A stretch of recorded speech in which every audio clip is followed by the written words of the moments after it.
Hello बंधुमान मो channel spiritual ज्ञान ओडिया को आपण मानक स्वागत जनाऊँगी। सुखी जीवन रे किछि रहस्य कथा जे कथा आपण मानक जीवन रे व्यवहार कले आपण सुख शांति और समृद्धि रे जीवन यापन करिवे। जो व्यक्ति शरीर रे दुर्बल किंतु मन रे शांति रे शक्तिशाली थाए ताकू दुनिया रे को बल हराई न थाए। असंभव शब्दर प्रयोग केवल भीरु माने करिथांती। साहसी एवं बुद्धिमान लोक माने निजर रास्ता निजे तैयारी करती।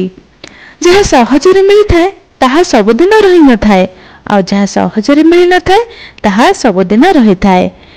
निज परिवार रे अप्रिय हुई बाहर लोकों को प्रिय पात्र हेबारे कौनसी मूल्य न थाए, कारण असुविधा समय रे बाहर लोक मजा देखुथिबा बेले परिवार लोक ही साहाय्य करिथांती।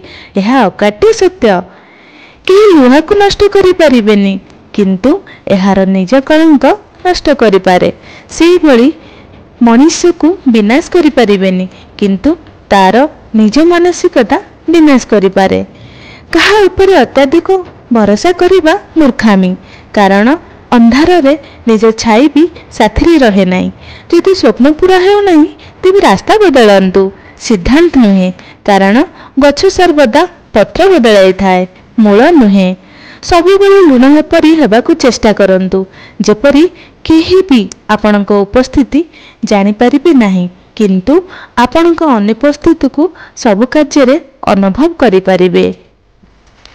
मनुष्य ता जीवन काल मध्य सब किछि भूली जाय पारे किंतु ता मन को कष्ट देथिबा मनुष्य को से केबे भी भूली पारे नाही।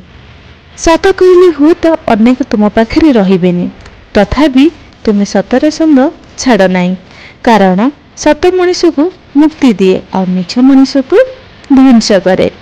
निज सुख पाई करा जाउथिबा कर्म सीमित सुख देई थाए किंतु पर उपकार पाई करा जाउथिबा कर्म नित्य नूतन आनंद दिए।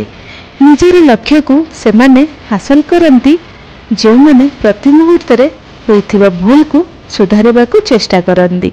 वीडियो भल लागिले लाइक एंड कमेंट कर देव। धन्यवाद।